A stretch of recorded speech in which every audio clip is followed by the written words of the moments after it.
আসসালামু আলাইকুম। আমাদের সমাজে দেখবেন যারা আমরা যতভাবে বসবাস করি না কেন, ধরুন আপনার ভাই ব্রাদার যারা শহরে বসবাস করে, যদি আপনার মা বাবা যদি আপনার সাথে থাকে দেখবেন ওই শহরে বসবাসকারী আপনার ভাই ব্রাদার এবং পিতা মাতার কোনো খোঁজ খবর তো নিবেই না। বরঞ্চ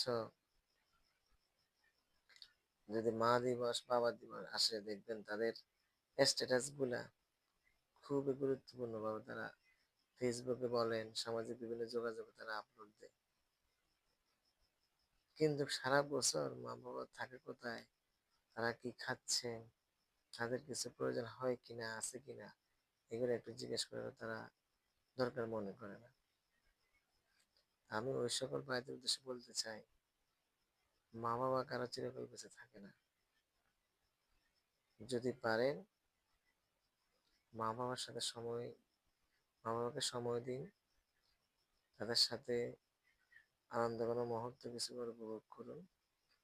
দেখবেন তাদের মন বড় হবে এবং আপনার যে ভবিষ্যৎ প্রজন্ম আছে তারাও আপনার কাছ থেকে এগুলো শিক্ষা গ্রহণ করবে। তা আমরা যারা মা বাবা থেকে দূরে আছি তারা ইনশাল্লাহ মা বাবার কাছে থাকবো, মা বাবাকে ভালোবাসবো।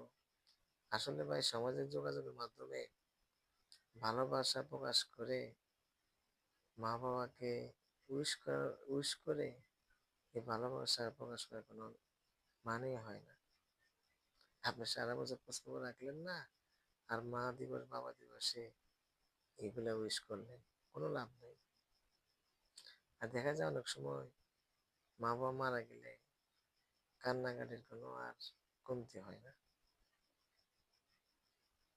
ইনশাল্লাহ এই বিষয়গুলা আল্লাহ পাক সবাইকে বোঝার তৌফিক দান করুন। সবাই ভালো থাকবে। আসসালামু আলাইকুম। আল্লাহ হাফেজ।